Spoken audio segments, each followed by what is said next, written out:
আসসালামু আলাইকুম। আমি Mehedi Hasan Naim, Shahid Suhrawardy medical college dental unit, session 2021-22। First ফেজে আমাদের যে 5টা সাবজেক্ট আছে তার মধ্যে সবারই একটা কমন কথা যে সায়েন্স অফ ডেন্টাল ম্যাটেরিয়াল অর্থাৎ এসডিএম, এই সাবজেক্টটা নিয়ে সবারই একটা কমপ্লেইন থাকে যে এখানে হচ্ছে বোঝার কিছু নাই, শুধু মুখস্থ করতে হয় এমন কিছু। তো আজকের এই ছোট্ট একটি ক্লাসে আমরা একটা টপিকে দেখব যে এসডিএমও কীভাবে ইন্টারেস্ট নিয়ে বুঝে বুঝে পড়া যায় এবং মুখস্থ করা যায়। সেই ক্ষেত্রে আমাদের যে সায়েন্স অফ ডেন্টাল ম্যাটেরিয়ালস মূলত যে বিষয়গুলো আলোচনা করা হয় সেগুলো হচ্ছে আমাদের ডেন্টিস্ট্রিতে বিভিন্ন ধরনের ইনস্ট্রুমেন্টস, ম্যাটেরিয়ালস যেগুলো দিয়ে হচ্ছে আমরা ট্রিটমেন্ট করি, এগুলোই মূলত আলোচনা করা হয়। এর মধ্যে আমাদের সবথেকে ডেন্টাল ক্লিনিকে যেটা কমন সেটা হচ্ছে ফিলিং ম্যাটেরিয়াল। তো এই ফিলিং ম্যাটেরিয়াল হচ্ছে ডিরেক্ট হতে পারে, ইনডিরেক্ট হতে পারে, যেভাবেই হোক এই ফিলিং ম্যাটেরিয়াল যখনই আমরা পড়তে যাব তখনই আমাদের সবথেকে যে একটা কমন টার্ম আসবে সেটাই হচ্ছে ক্যাভিটি। তো এই ক্যাভিটির ক্ষেত্রে আমরা একটা কমন এখানে একটা কনফিউশন আছে, যেটা হচ্ছে আমাদের স্টুডেন্ট থেকে শুরু করে সাধারণ মানুষ কিংবা টুথপেস্টের যে কোম্পানি তারা ওই ভুলটা করে। আমরা বিভিন্ন সময় অ্যাডের মধ্যে দেখি যে হচ্ছে বলে যে ক্যাভিটি রিমুভ করে, আসলে ক্যাভিটি রিমুভ করার মতো কিছু না। এখানে আমরা শুরুতেই কনফিউশনটা দূর করি।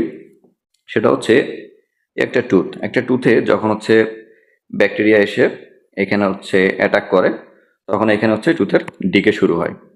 তখন হচ্ছে আমাদের এইখানে যে ডিজিজ কন্ডিশনটা শুরু হয় এটাই হচ্ছে আমাদের ক্যারিস। তো এই জিনিসটাকে যখন আমরা একটা পেশেন্ট এই ক্যারিস হওয়ার পরে যখন ডেন্টিস্টের কাছে যাবে, তখন ডেন্টিস্ট কি করবে, এই ক্যারিসটাকে রিমুভ করার জন্য এখানে এরকম একটা ক্যাভিটি ফর্মেশন করবে। এই জিনিসটাই মূলত আজকে আমাদের আলোচ্য বিষয়, ক্যাভিটি। তো ক্যারিস হচ্ছে একটা ডিজিজ কন্ডিশন, আর ক্যাভিটি হচ্ছে যেটা ক্যারিস প্রিভেন্ট করার জন্য ফিলিং ম্যাটেরিয়াল দেওয়ার জন্য যে মানে জায়গাটা তৈরি করা হয়, যে জায়গাটা প্রিপারেশন করা হয়, ওইটা হচ্ছে আমাদের ক্যাভিটি। এখানে হচ্ছে আমরা আমাদের ম্যাটেরিয়ালসটা দিব। তো ক্যাভিটি পড়ার জন্য আমাদের কিছু বেসিক জিনিস লাগবে, যেগুলো আমরা নর্মালি সবাই জানি অলরেডি। তো তাও আমরা আলোচনার সুবিধার্থে একবার একটু দেখে নিব যে আমাদের টুথের বিভিন্ন সারফেস, বর্ডার, এগুলো জানলে আমাদের ওটা পড়াটা একটু ইজি হবে। তো ফার্স্টে এখানে আমরা হচ্ছে আমাদের টুথগুলো দেখতে পাচ্ছি। আমাদের যে মুখের স্কিন এটা হচ্ছে রিমুভ করলে মোটামুটি এরকম দেখা যাবে। উপরে হচ্ছে ম্যাক্সিলারি টুথ, নিচে হচ্ছে ম্যান্ডিবুলার টুথ। সামনে হচ্ছে আমরা যে টুথগুলো দেখতে পাচ্ছি ইনসিসর, ক্যানাইন, এগুলো হচ্ছে আমাদের অ্যান্টেরিয়র টুথ। পিছনে আছে প্রিমোলার, মোলার, এগুলো হচ্ছে আমাদের পোস্টেরিয়র টুথ।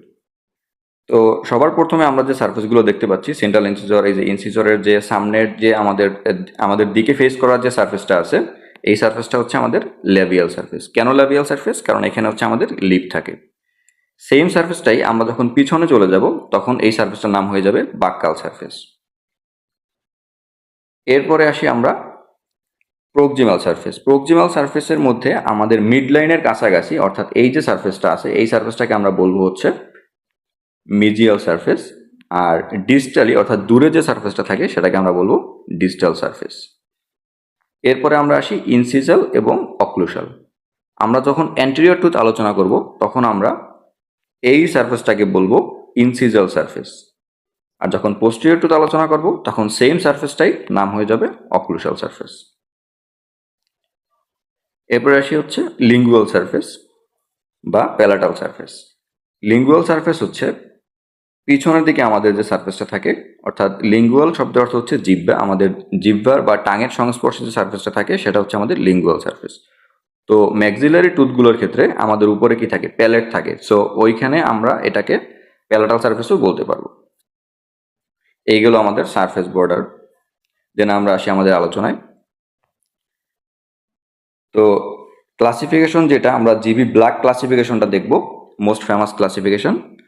ক্লাস 1 এটার লোকেশন হচ্ছে occlusal surface of molar and premolar teeth, অর্থাৎ আমাদের যে পোস্টেরিয়র টুথগুলো আছে সেই পোস্টেরিয়র টুথগুলোর যে অক্লুসাল সারফেসটা আছে, এখানে যে পিট অ্যান্ড ফিশারগুলো থাকে, সেখানে আমাদের যদি ক্যারিস হয় সেটা প্রিভেন্ট করার জন্য আমরা যে ক্যাভিটিটা প্রিপেয়ার করব, পাশের ছবিতে দেখা যাচ্ছে, সেটাই হচ্ছে আমাদের class 1 cavity. Then occlusal two third of buccal and lingual surface of molar tooth. এটা যদি আমরা আবার একটু টুথে চলে যাই, এই একটা টুথ, এই টুথটার ক্ষেত্রে আমাদের এই যে বাক্কাল সারফেসের অক্লুসাল টু-থার্ড, অর্থাৎ একটা টুথের বাক্কাল সারফেসের 3 ভাগের 2 ভাগ, উপরের 2 ভাগ, এটা এখানে যখন আমার ক্যারিস হবে তখন এটা পড়বে আমার ক্লাস 1 ক্যাভিটির মধ্যে। Last point, lingual surface of anterior tooth, অর্থাৎ যখন আমরা অ্যান্টেরিয়র টুথ বিবেচনা করব তখন সেটা লিঙ্গুয়াল যে সারফেসটা অথবা প্যালাটাল যে সারফেসটা, সেই সারফেসটাই আমার হবে হচ্ছে, যদি ক্যারিস হয় তখন এটা ক্লাস 1 ক্যাভিটির মধ্যে পড়বে। দেন আসি হচ্ছে ক্লাস 2 ক্যাভিটি। ক্লাস 2 ক্যাভিটি হচ্ছে proximal surface of the bicuspid and molar teeth, অর্থাৎ আমাদের পোস্টেরিয়র যে টুথগুলো আছে, সেই পোস্টেরিয়র টুথগুলোর মেজিয়াল অ্যান্ড ডিস্টাল যে সারফেস, সেখানে যদি আমার কোনো ক্যারিস হয়, ব্যাকটেরিয়া অ্যাটাক করে, তখন আমরা যে ক্যাভিটিটা প্রিপেয়ার করব সেটার নাম হবে আমার ক্লাস 2 ক্যাভিটি। এরপর হচ্ছে ক্লাস 3 ক্যাভিটি। ক্লাস 3 এবং ক্লাস 4 দুইটার মধ্যে একটা মিল আছে, দেখে দুইটাকে একসাথে রাখা হয়েছে। দুইটাই হচ্ছে আমার proximal surface of anterior tooth, but ডিফারেন্সটা হচ্ছে ক্লাস 3 ক্যাভিটির, এই যে এখানে ছবিতে দেখা যাচ্ছে, class 3 cavity only proximal surface, এখানে ইনসিজাল অ্যাঙ্গেল পর্যন্ত, ইনসিজাল এজ পর্যন্ত আমার ক্যারিসটা স্প্রেড করবে না।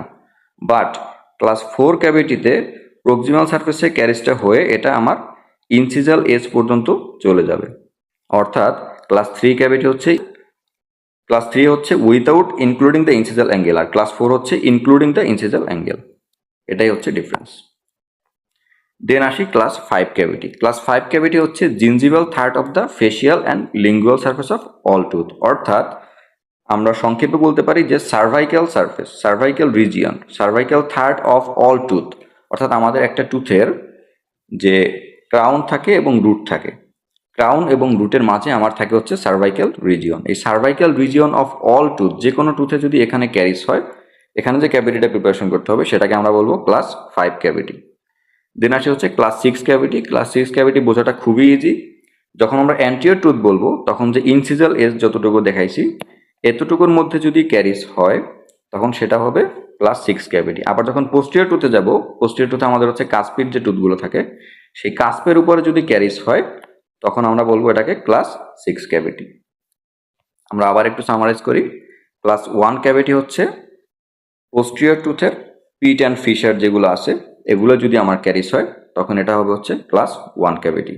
এবং anterior occlusal two third of posterior tooth and lingual part of the anterior টুথেও যদি কোনো ক্যারিস হয়, অর্থাৎ সিঙ্গুলামের ওইখানে, তখনও আমরা এটাকে বলবো ক্লাস 1 ক্যাভিটি।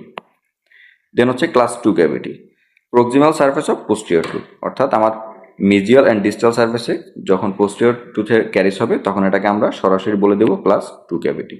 ক্লাস 3 ক্যাভিটি হচ্ছে ক্লাস 3 আর 4 সেম, দুইটাই প্রক্সিমাল সারফেস, একটা হচ্ছে without involving the incisal edge, আর একটা হচ্ছে involving the incisal edge. Then হচ্ছে class 5 cervical third of the all tooth, আর ক্লাস 6 হচ্ছে caries affecting the cusp tip of the molar, premolar and cuspid. তো এই হচ্ছে আমাদের ক্লাসিফিকেশন। এটা আমরা এইভাবে বুঝে বুঝে পড়লে এবং ছবিটা যদি একটু এঁকে এঁকে পড়ি খাতায়, তাহলে এটা বোঝা খুবই ইজি হবে। তো ফিউচারে আমরা ইনশাল্লাহ এরকম আরও অনেক ক্লাস নিব। আজকে এই পর্যন্তই থাকবে। ধন্যবাদ সবাইকে। আসসালামু আলাইকুম।